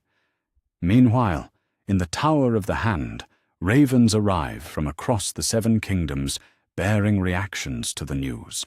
Littlefinger sorts through them with the satisfaction of a merchant counting profitable returns on his investments. Casterly Rock's response comes first, bearing Tywin Lannister's distinctive seal. The old lion's words are measured, but their implications clear. Lord Stark's swift action against treasonous elements within his own household demonstrates a pragmatism I had not anticipated. Perhaps the hand of the king possesses more steel than his reputation for honor suggested. Such resolve deserves recognition. Littlefinger smiles as he reads. Tywin Lannister, reassessing Ned Stark as a political threat rather than an honorable fool, changes the game entirely. The old lion respects strength above all else, and executing one's own child for political advantage represents strength of the highest order. From Dragonstone comes Stannis Baratheon's characteristic bluntness. Justice was served. The law recognizes no exceptions for blood relations when treason is proven. Lord Stark acted as any true servant of the crown should act. The realm is stronger for his decision. Stannis, as always, sees the world in absolutes. Right and wrong, legal and illegal, loyal and treasonous. Jon's execution fits perfectly into his rigid worldview, requiring no deeper explanation or moral complexity. But not all reactions prove so favourable. In the Water Gardens of Dorne, Prince Doran Martell receives the news with the careful attention of a man who has seen too much of violence against the young and innocent. Lord Stark has shown his true nature, Doran tells his brother Oberyn as they walk among the orange trees. The same man who condemned Gregor Clegane for murdering children now executes a boy of 14 for letters that could have been forged by anyone. Oberyn's dark eyes flash with anger. The North has always claimed moral superiority over the rest of us. Honour this, honour that. Yet when politics demand it, their honour proves as flexible as any southern lord's. Remember this lesson, Doran says quietly. When men speak of honour loudest, watch their actions closest. The Starks are no different from the rest of us when their power is threatened. Word spreads through Dorne like wildfire through dry grass. The man who condemned others for killing children has killed a child himself. The hypocrisy tastes bitter to a people who still mourn Elia Martell and her babes. In King's Landing's streets, the small folk react with typical pragmatism. They gather in taverns and markets, discussing the execution with the detached interest of people accustomed to the violence of their betters. Smart move by the hand, declares a blacksmith in Flea Bottom. Can't have bastards getting ideas above their station, especially not bastards with royal connections. A tavern wench nods agreement, shows he's loyal to the crown, would rather kill his own blood than see King Robert threatened. But an old beggar by the sept of Baelor speaks with different wisdom. Killing children is never right, royal decree or not. Mark my words, the gods will remember this deed. Justice has a way of finding those who spill innocent blood. His words find fertile ground among the more religious small folk, but others dismiss them as the ramblings of age and poverty. The realm has known 15 years of peace under Robert Baratheon. If that peace requires the occasional harsh measure, most are willing to accept it. Varys glides through the Red Keep's corridors like a spider, sensing vibrations in his web. He pauses at doorways, listening to conversations that die when he appears.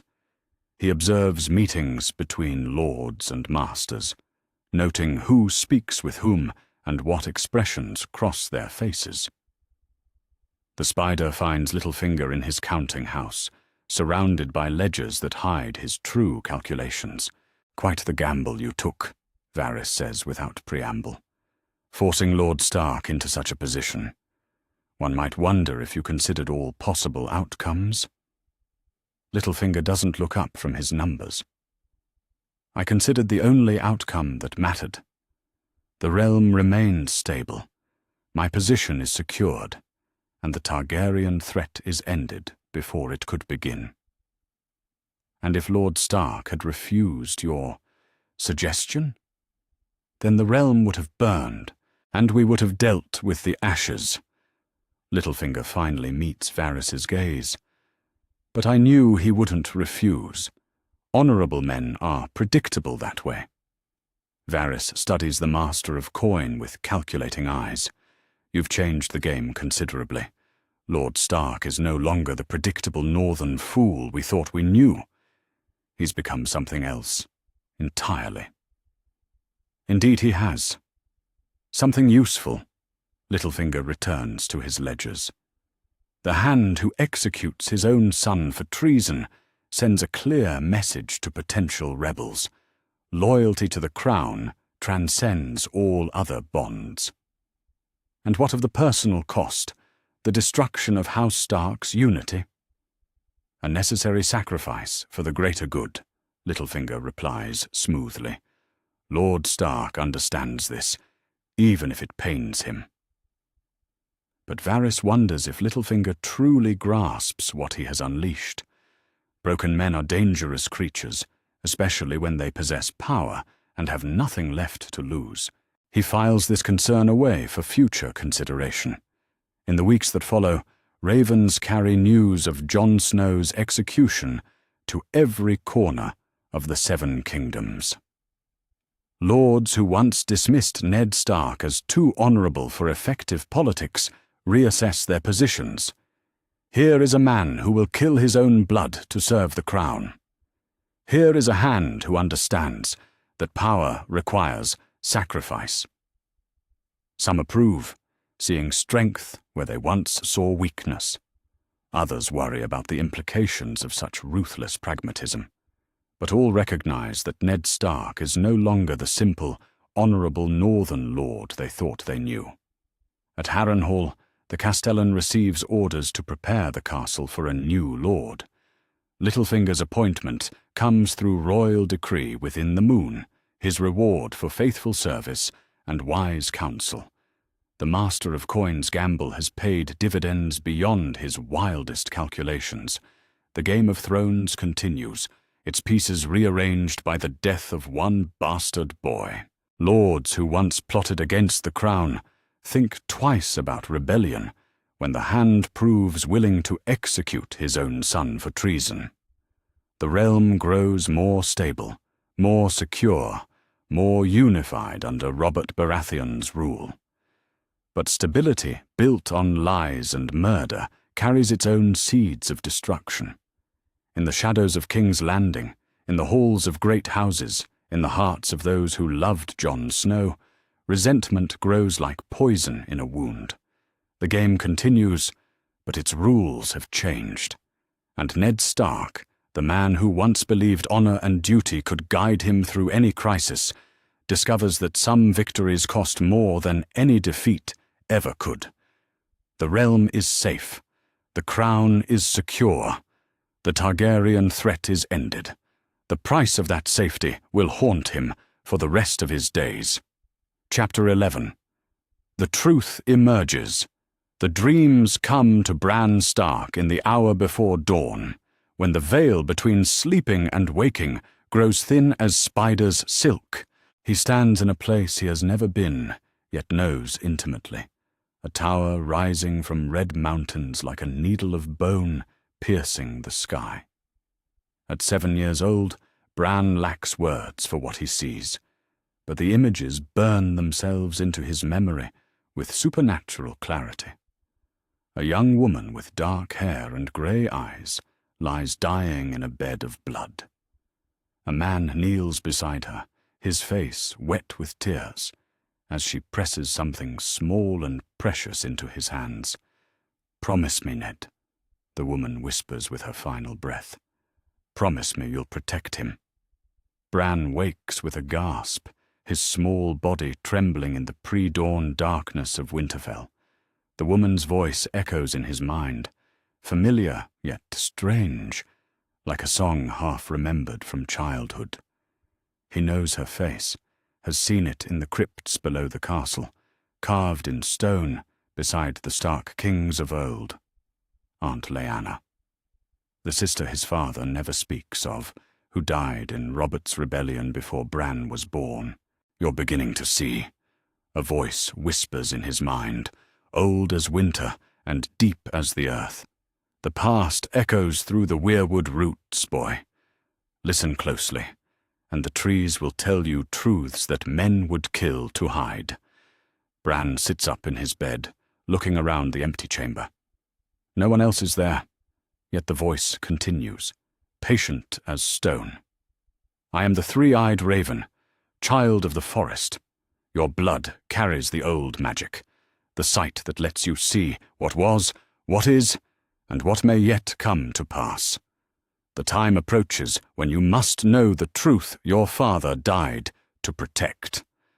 "My father isn't dead," Bran whispers to the darkness. Part of him died in that courtyard in King's Landing, the part that could sleep peacefully, knowing his choices served honor rather than necessity. The voice grows sadder. Come to the Godswood tomorrow night, young lord. There are visions you must see, truths that will set the future right. The presence fades, leaving Bran alone with questions that burn like fever in his young mind. He slips from his bed and pads to the window, looking out over Winterfell's snow-covered walls. Somewhere in the distance, a wolf howls with such mournful longing that it makes his heart ache. Ghost still mourns his master. The white direwolf has refused food for days, sitting vigil where Jon used to practice his sword work. Even old Nan cannot coax him to eat, though she brings him fresh meat and gentle words. Meanwhile, in King's Landing, Varys glides through the Red Keep's corridors like a man following an invisible thread. His little birds have whispered interesting tales in recent days, stories of forged letters and planted evidence, of meetings between the Master of Coin and mysterious hooded figures. He finds Ned Stark in the Tower of the Hand, staring out a window toward the harbour where ships carry goods from distant lands. The Hand looks older than his years, his face carved with lines of grief and guilt. "Lord Stark," Varys says softly, "might we speak privately?" Ned turns, his grey eyes wary. "What brings you here at this hour, Lord Varys?" "Concerns about the realm's stability." Varys closes the door behind him and moves deeper into the chamber. "And questions about recent events that trouble my sleep." "Speak plainly." "Very well." Varys settles himself carefully in a chair, his pale hands folded like prayer. "I know what really happened to Jon Snow, my lord. Not the official version, but the truth that drove you to such desperate measures." Ned's hand moves instinctively to his sword hilt. "You know nothing." "I know that Littlefinger discovered the boy's true parentage. I know that he used this knowledge to force your hand, threatening to expose Jon as Aegon Targaryen if you refused his demands." Varys's voice remains gentle, but his words strike like hammer blows. "I know that you executed an innocent boy to prevent a civil war that would have torn the realm apart." The silence that follows feels heavy as lead. Ned stares at the spider with eyes that hold no hope, only weary recognition of discovery. "How long have you known?" Ned asks finally. "I suspected when the boy died so conveniently after arriving in King's Landing. My little birds confirmed it when they brought word of Littlefinger's recent acquisitions. Harrenhal was quite a reward for a simple financial report. Wouldn't you agree?" Ned slumps into his chair, the weight of secrecy finally proving too much to bear. "He gave me no choice. Civil war or Jon's death. The mathematics were unavoidable." "Perhaps, but there might have been another way, if you had trusted me with the truth." Varys leans forward, his voice taking on an urgent quality. "The realm needs stability, yes, but not stability built on the murder of innocents. What happens when others discover what really occurred, when they realize that the Honorable Ned Stark can be manipulated into killing his own son? Who else knows? Howland Reed suspects. He was there at the Tower of Joy, the only living witness to what transpired between you and your dying sister. He has written to me twice since Jon's death, asking pointed questions about the evidence against the boy. Ned's blood runs cold. Howland Reed, his oldest friend and most trusted companion. If Reed breaks his silence about Lyanna and Rhaegar, he won't speak, Ned says, but his voice lacks conviction. Won't he? A man's conscience grows heavy when he watches innocent blood spilled to protect old secrets. Lord Reed is honourable, perhaps more honourable than either of us. How long before his honour demands he tell the truth? At Winterfell, Catelyn paces her solar like a caged wolf. Sleep has abandoned her since Jon's execution, replaced by questions that gnaw at her mind like hungry rats. She pulls out the letter from King's Landing again, studying her husband's careful script for some sign of the truth he refuses to share. The words reveal nothing, but their absence speaks volumes. Ned writes of weather and politics, of the girl's lessons and the king's health. He does not mention Jon's crimes or the evidence that condemned him. He does not explain why swift action was necessary or defend his decision to execute the boy. The silence feels deliberate, calculated to avoid details that might reveal uncomfortable truths. A knock interrupts her brooding. Maester Lewin enters with his usual measured step, but his weathered face shows concern. "My lady, I've received another raven from Greywater Watch. Lord Reed asks again about the circumstances of Jon's death. He seems unsatisfied with the official explanation." Catelyn looks up sharply. "What does he say exactly?" He asks about the evidence found among Jon's possessions, specifically where it was discovered and by whom. He also inquires about the timing, why Jon was summoned to King's Landing only days before his arrest.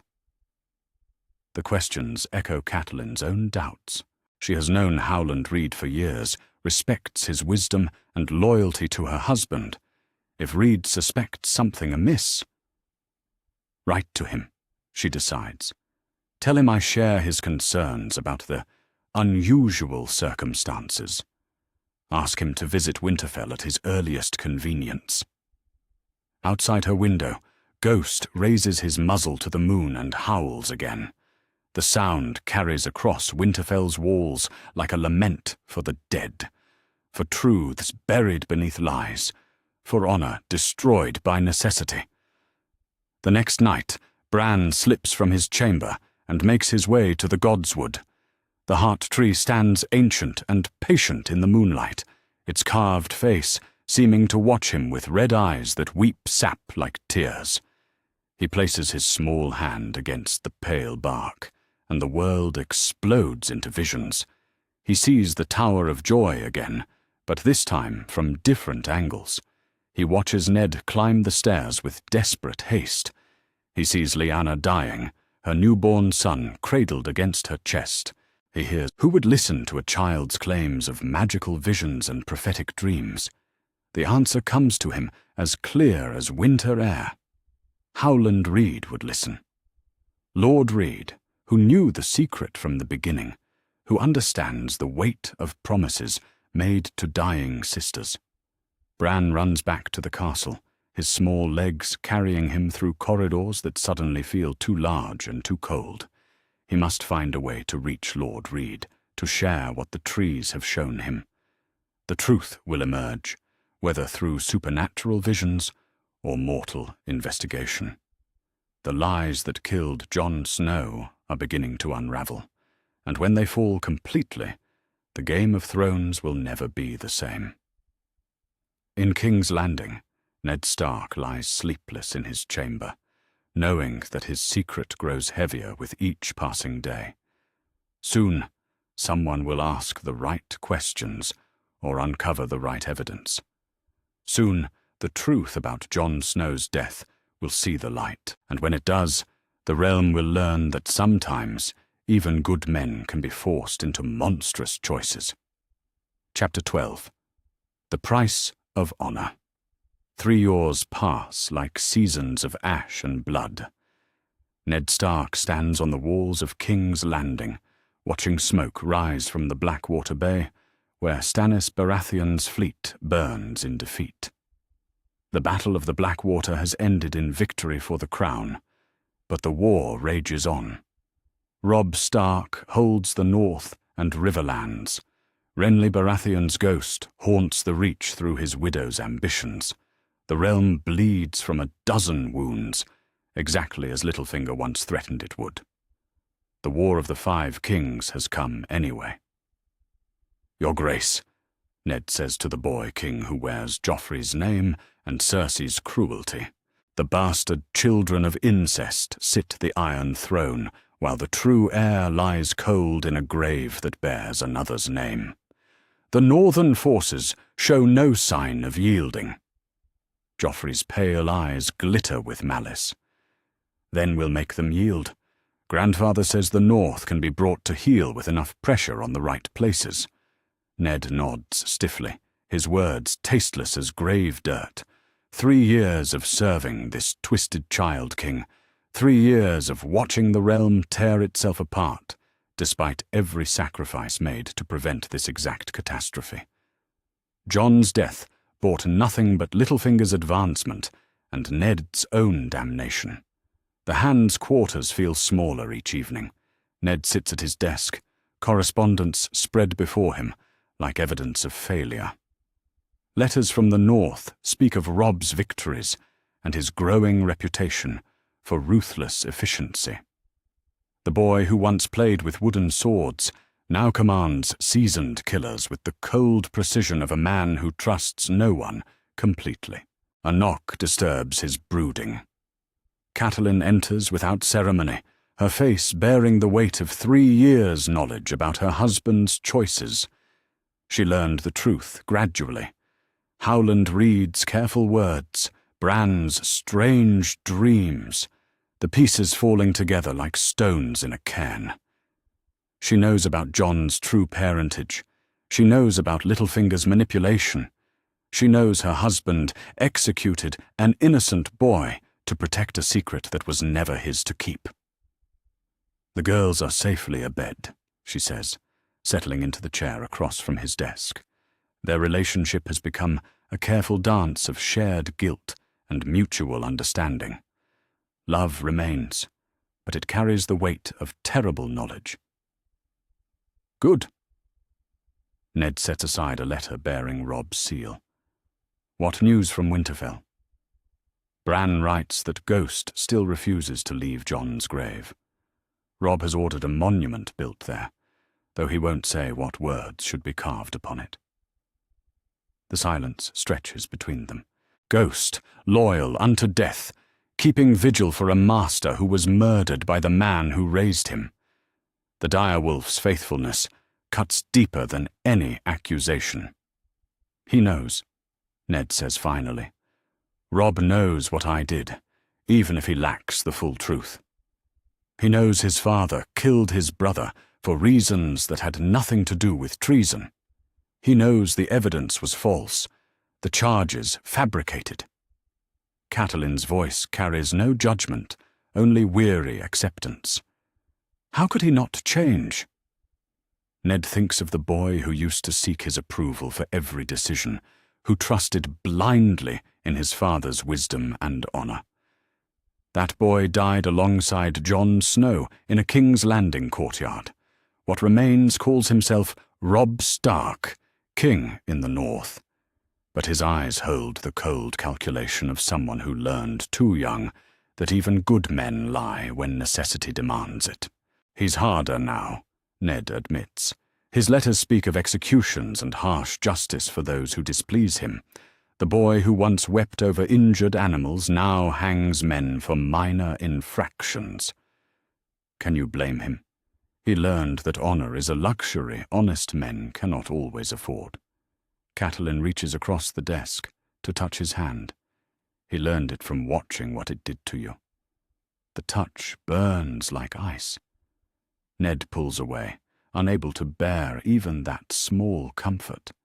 3 years of this knowledge, 3 years of watching the realm burn despite every sacrifice, and still he cannot reconcile himself to what was necessary. Outside the Tower of the Hand, ravens bring news from distant lands. Across the narrow sea, Daenerys Targaryen hatches dragons and builds an army of freed slaves. Her advisers whisper to her of Westeros, of the usurper's family, and their crimes against her house.